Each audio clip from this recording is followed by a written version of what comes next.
Halo semuanya. Eh, Hari ini kami dari kelompok 7 ingin mempresentasikan ajaran teori ekonomi mengenai pengaruh tingkat inflasi terhadap kemiskinan Zimbabwe. Di anggota kelompok 7 terdiri dari 5 orang. Yang pertama ada Dian Isfaizah Masyuri, NPM 22 40 10 31 96. Kemudian ada Widya Setiasari, NPM 22 40 10 32 00.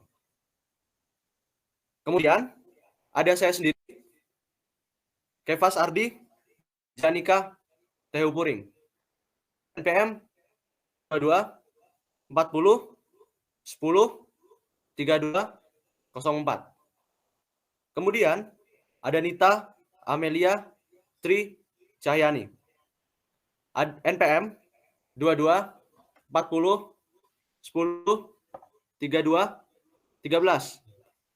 Dan ada Gabriele Brilliant Vito Siahaan, NPM 22 40 10 32 15. Kami semua berlima dari manajemen K5. Di sini kami akan membahas tentang inflasi di Zimbabwe. Sebelum kita akan memasuki presentasi kita ini, sebelumnya kita harus mengetahui apa itu inflasi. Kata inflasi itu sudah tidak asing lagi di perekonomian. Secara umum, inflasi adalah suatu keadaan di mana kenaikan harga barang dan jasa.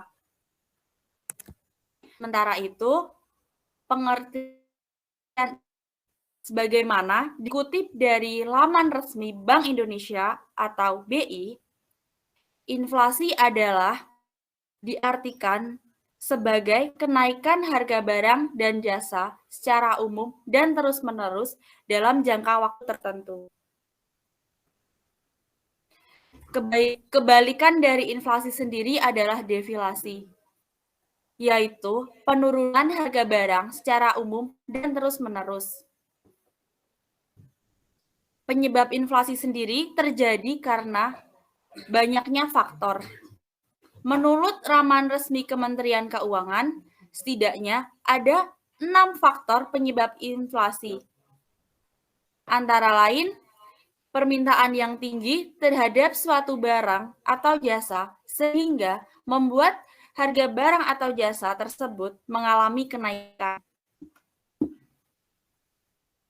Penyebab yaitu karena adanya peningkatan biaya produksi, bertambahnya uang yang beredar di masyarakat, dan ketidakimbangan antara permintaan dan penawaran. Penyebab inflasi berikut adanya karena perilaku masyarakat yang seringkali memprediksi atau biasa disebut sebagai inflasi ekspektasi. Dan terakhir penyebab inflasi karena kekacauan ekonomi dan politik yang terjadi pada saat Indonesia pada tahun 1998.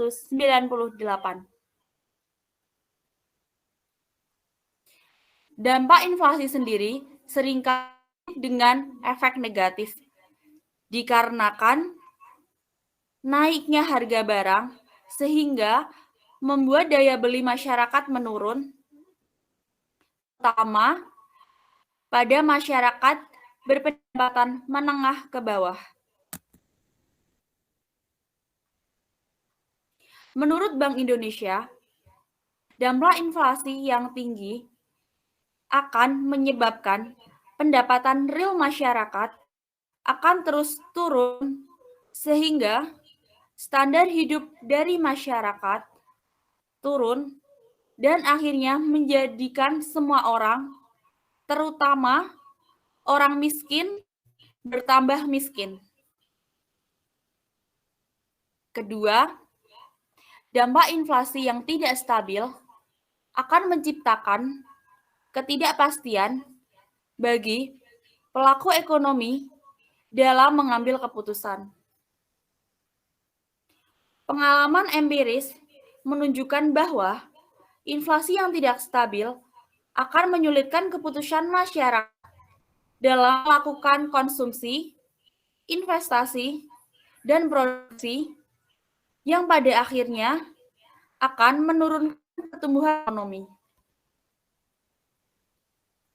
Ketiga, tingkat dampak inflasi domestik yang lebih tinggi dibanding dengan tingkat inflasi di negara tetangga yang menjadikan tingkat bunga domestik real tidak kompetitif sehingga dapat memberikan tekanan pada nilai rupiah. Berikut adalah perhitungan inflasi. Perhitungan inflasi dilakukan oleh Badan Pusat Statistik atau yang kita biasa kenal BPS.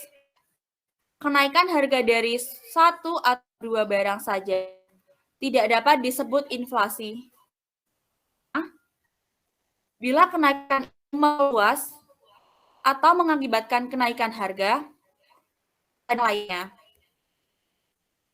BPS menghitung inflasi menggunakan indeks harga konsumen atau IHK atau indeks pengeluaran. IHK sendiri meliputi pengeluaran bahan makanan dan makanan menjadi ditambah dengan minuman dan tembakau. Komponen IHK lainnya dalam perhitungan inflasi adalah pengeluaran, perumahan, sandang, kesehatan, pendidikan, dan olahraga, serta transportasi dan komunikasi. Data pengelompokan tersebut didapatkan BPS melalui survei biaya hidup atau SBH yang rutin dilakukan baik per daerah maupun secara nasional. Yang pertama, pendahuluan. Latar belakang ini karena kemiskinan sudah pertama di benua Afrika. Kemiskinan di Afrika bukan suatu hal yang baru. Walau dengan kekayaan alam dan pertambangan emasnya, 16 juta dari penduduknya masih di bawah garis kemiskinan dan 2,3 juta penduduk lainnya mengalami kekurangan gizi. Natahya 2011. Afrika adalah benua terbesar di dunia dan kedua terbanyak penduduknya setelah Asia. Afrika memiliki tanah yang luas, juga tandus dan kering. Itulah salah satu penyebab susahnya bercocok tanam bagi warga di sana. Dan penghasilan para penduduk Afrika tergantung pada curah hujan.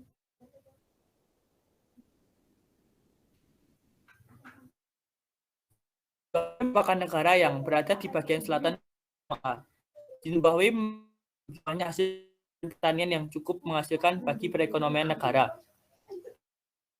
Zimbabwe di awal setelah kemerdekaan terus mengalami peningkatan.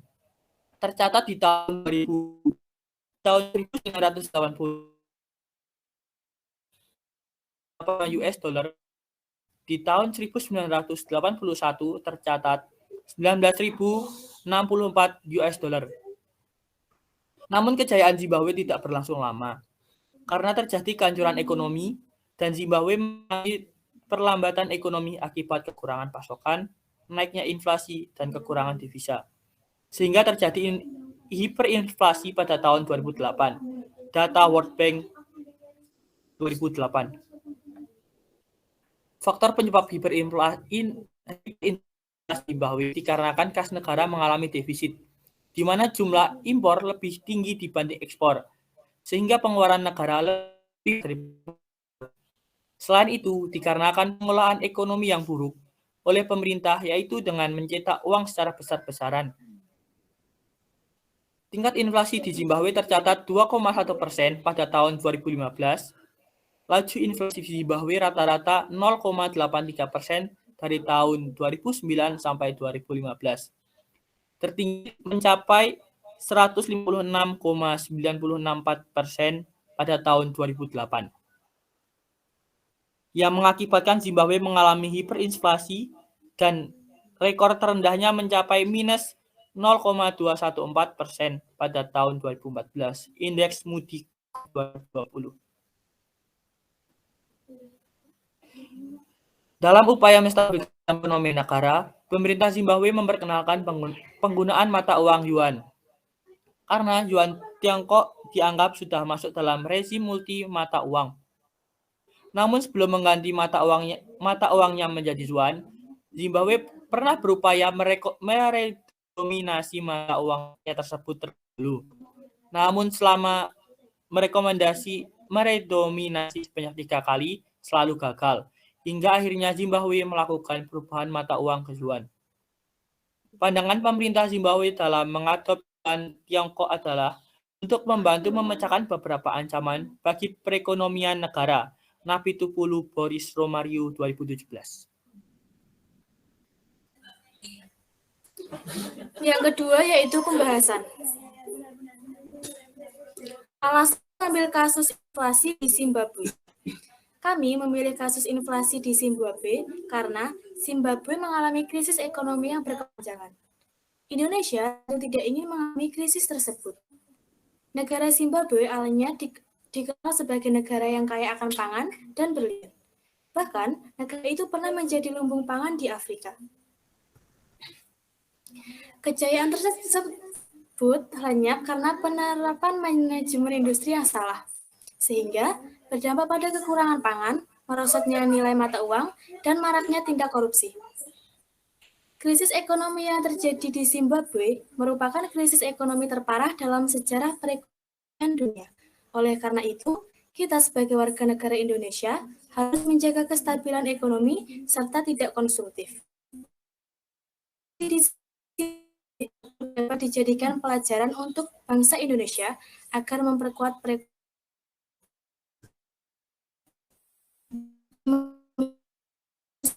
dan pembelajaran untuk pemerintah agar tidak mencetak uang terlalu banyak.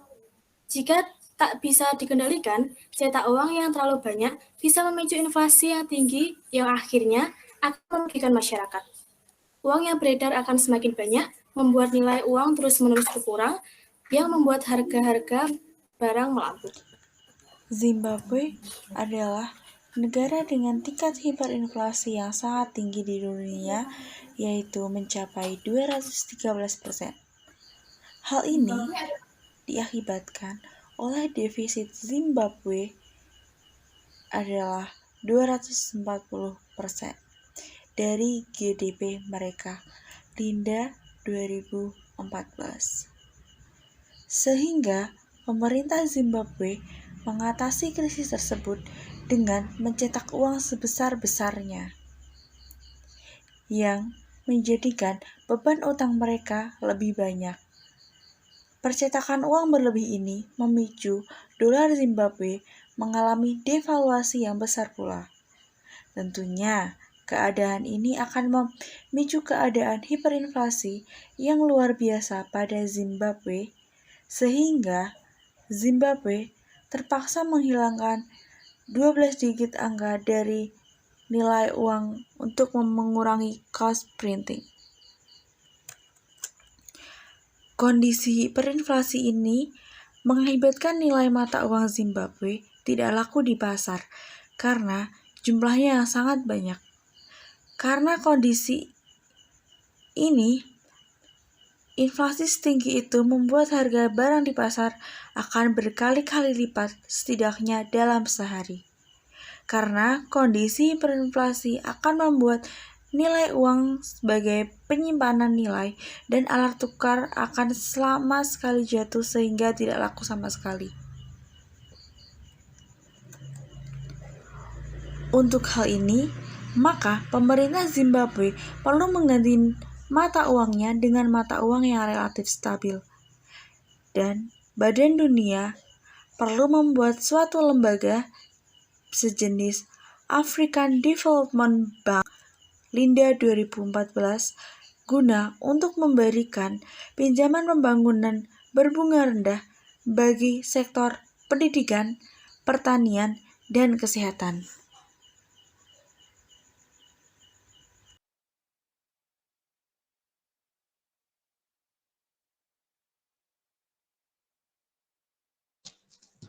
Pendapat kami agar Indonesia tidak terjadi inflasi. Krisis Zimbabwe akibat penerapan manajemen industri yang salah berdampak pada kekurangan pangan, merosotnya nilai mata uang, dan maraknya tindak korupsi. Dari kasus krisis Zimbabwe, Indonesia melakukan beberapa hal agar tidak mengalami kejadian krisis seperti Zimbabwe.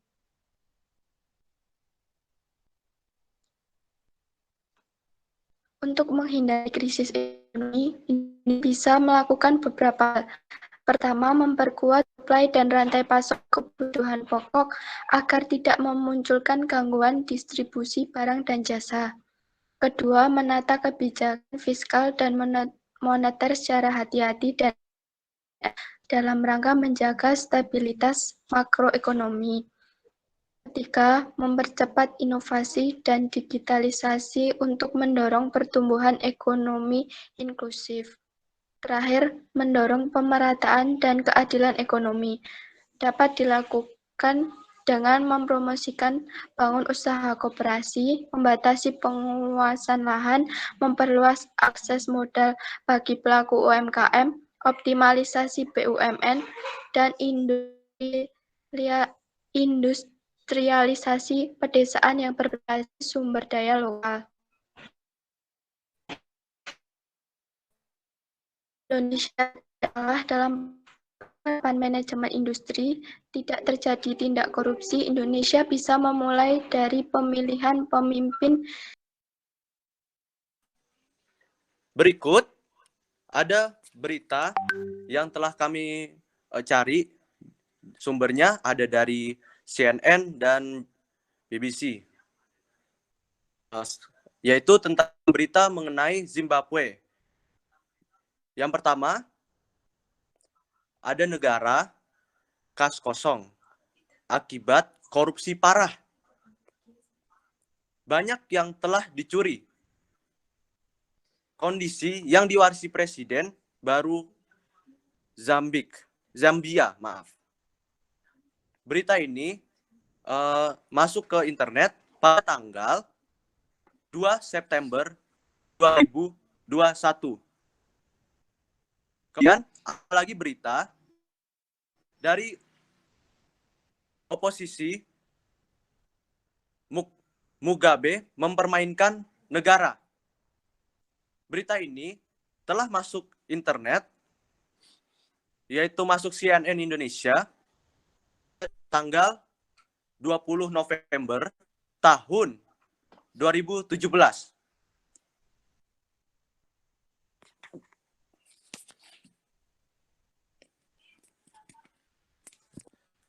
Akhirnya, ada kesimpulan. Dapat kita simpulkan bahwa negara Zimbabwe menjadi miskin karena penerapan manajemen industri yang salah.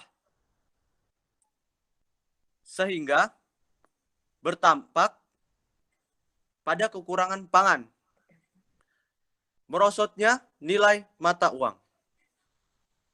dan maraknya tindak korupsi.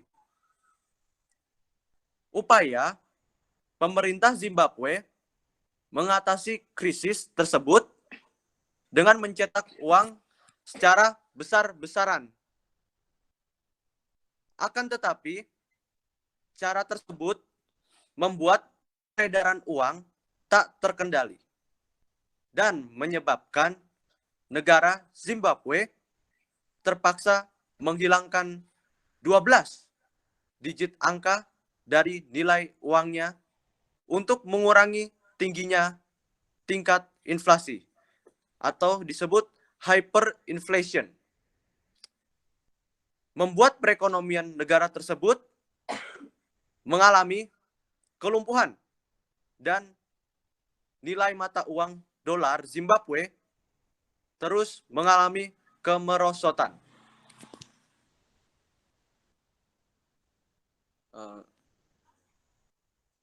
Akhirnya, terima kasih untuk yang telah menonton.